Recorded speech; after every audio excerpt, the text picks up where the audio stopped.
Ini modus lama sebetulnya. Modus lama harus diklarifikasi juga ke istana apakah benar ada perintah dari presiden seperti itu kepada Pak Desi. Atau jangan-jangan ini kreativitas dari Pak Desi yang ingin mencari muka dan mendukung paslon nomor 2. Konon katanya kalau desa bisa mencapai perolehan suara Prabowo Gibran lebih dari 70% akan mendapatkan bantuan presiden 5 miliar per desa. Pertanyaannya ini benar atau tidak? Apa dasar hukumnya kepala desa yang memenangkan kontestasi pilpres mendapatkan bantuan presiden? Ini kan nggak nyambung.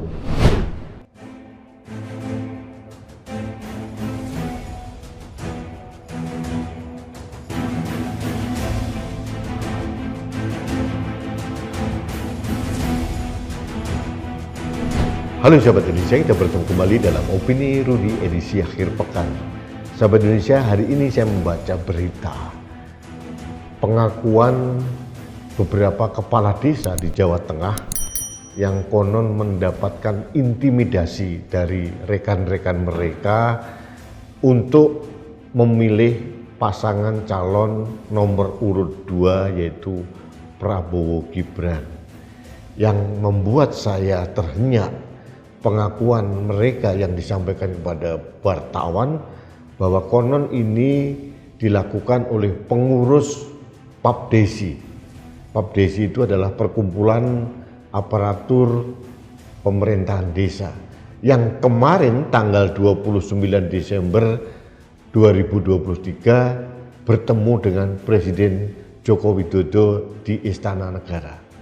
Ini menarik karena menurut pengakuan kepala desa yang mendapatkan intimidasi melalui pesan WhatsApp, ini dikaitkan konon katanya kalau tidak memilih akan mendapatkan sanksi yang sangat berat. Katanya TNI, Polri, Kejaksaan dan semua aparat penegak hukum sudah menentukan pilihan untuk mendukung paslon nomor 2. Katanya begitu. Ini berbahaya. Karena kalau memang benar pengirim pesan itu yang baru saja bertemu dengan Presiden Jokowi membawa-bawa nama Polri, TNI, Kejaksaan Agung, ini berbahaya. Dan menurut saya orang seperti ini wajib ditarik ke pidana karena sudah membuat tuduhan-tuduhan atau membawa-bawa institusi yang seharusnya netral.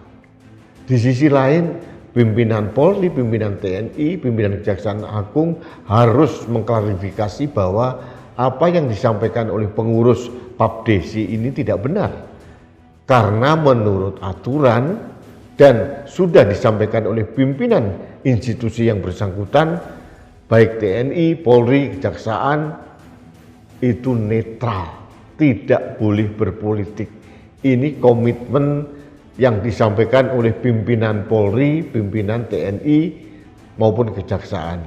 Jadi kalau menurut saya kalau ada orang menekan-nekan dengan menggunakan institusi TNI, Polri dan Kejaksaan atau apa saja harus dilawan.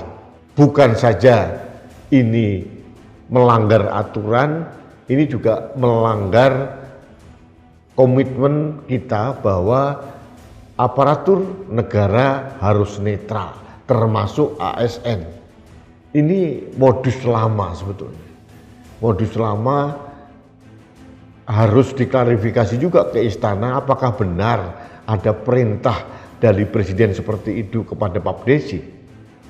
Atau jangan-jangan ini kreativitas dari Pak Desi yang ingin mencari muka dan mendukung paslon nomor 2. Konon katanya kalau desa bisa mencapai perolehan suara Prabowo Gibran lebih dari 70% akan mendapatkan bantuan presiden 5 miliar per desa. Pertanyaannya ini benar atau tidak? Apa dasar hukumnya kepala desa yang memenangkan kontestasi pilpres mendapatkan bantuan presiden. Ini kan nggak nyambung. Harus segera klarifikasi. Kalau ini berkembang liar dan instansi yang disebut tadi tidak mengkonfirmasi, ini dianggap benar. Ini harus kita lawan karena ini merusak demokrasi kita dan merusak marwah pemilihan umum, pemilihan presiden yang sedang kita bangun.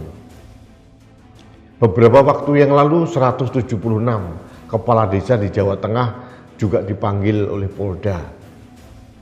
Meskipun aneh, tetap ada pembelaan dari Polda bahwa ini tidak terkait dengan pilpres. Meskipun bagi saya bisa jadi ini dimaknai sebagai intimidasi.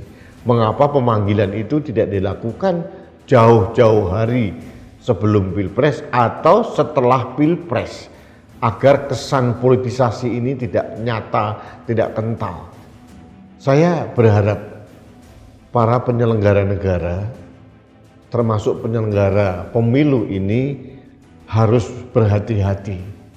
Jangan sampai pembiaran dan menggunakan nama-nama institusi ini dibiarkan begitu saja sehingga kepala desa merasa terintimidasi.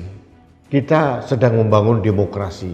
Demokrasi itu dari rakyat, oleh rakyat, untuk rakyat. Kalau ini dicederai dengan kegiatan intimidasi yang dilakukan oleh pengurus Papdesi, ini harus segera klarifikasi dan tidak boleh penegak hukum membiarkan hal ini begitu saja. Ancaman intimidasi politik itu juga ada sanksi pidananya. Apalagi dengan mencatut nama institusi-institusi yang disebutkan dalam laporan kepala desa yang ketakutan karena dikatakan Kejaksaan, TNI, Polri sudah mendukung paslon nomor 2. Ini suara-suara yang ditekankan oleh pengurus Papdesi itu. Hati-hati. Karena kalau ini benar adanya, ini benar-benar tragedi demokrasi di kita. Saya meyakini bahwa pengurus Papdesi ini hanya mencatut nama institusi-institusi tersebut. Saya masih percaya dengan pimpinan Polri, pimpinan TNI, maupun dari Kejaksaan, ataupun institusi yang lain untuk tetap netral dalam pemilu ini. Karena ini sejarah. Kalau sampai ada indikasi aparat keamanan, aparat penyelenggara negara tidak netral, ini akan disorot oleh dunia luar. Dan ini berbahaya buat pembangunan demokrasi yang mendatang. Ini juga berbahaya juga buat pemerintah. Berbahaya juga untuk Presiden Jokowi. Karena apa? Akan dicatat oleh sejarah bahwa penyelenggaraan pemilu di era Pak Jokowi sangat tidak jurdil dan penuh dengan intimidasi. Harus ada perlawanan dari rakyat. Dan harus juga ada klarifikasi dari pemerintah maupun pimpinan institusi yang disebutkan tadi. Jangan sampai nama-nama itu dicatut untuk menekan, untuk melakukan intimidasi kepada kepala desa. Kita harus membiarkan rakyat kita berdaulat, merdeka untuk menentukan pilihannya. Tidak terkait dengan banpres, tidak terkait dengan bansos, BLT atau apapun. Jangan mempolitisasi bantuan-bantuan yang seharusnya menjadi hak rakyat. Kalau kita ingin menjaga marwah kehormatan para institusi yang disebutkan tadi, pimpinan institusi harus kembali mendeklar bahwa TNI, Polri, Kejaksaan atau aparat lainnya tetap netral dalam pemilu dan pilpres tahun 2024 ini. Agar kepercayaan masyarakat dapat terwujudkan. Legalitas pemilu penting, tapi legitimasi hasil pemilu itu juga tidak kalah pentingnya.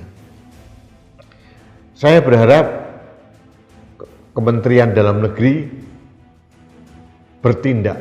Apakah benar yang disampaikan oleh pengurus PAPDESI tadi itu kreativitas diri sendiri atau atas order dari orang-orang atau tokoh-tokoh atau pejabat-pejabat tertentu. Jangan mudah mencatut nama dan ini merusak demokrasi kita. Yang terakhir saya ingin sampaikan bahwa kepala desa harus juga mempunyai kontribusi untuk membangun demokrasi di negeri ini. Caranya sepele, sederhana, yaitu adalah membiarkan rakyat untuk memilih calon presiden, calon wakil presiden sesuai dengan hati nuraninya, sesuai dengan pilihan dari rakyat sendiri. Rakyat tidak boleh diintimidasi dalam bentuk apapun, dengan alasan apapun. Itu yang ingin saya sampaikan pada kesempatan ini. Baiklah sahabat Indonesia, terima kasih. Selamat bermalam minggu. Kita bertemu kembali dalam Opini Rudi selanjutnya. Salam satu Indonesia, salam Pancasila, salam Indonesia berbahagia. Saya Rudi S. Kamri.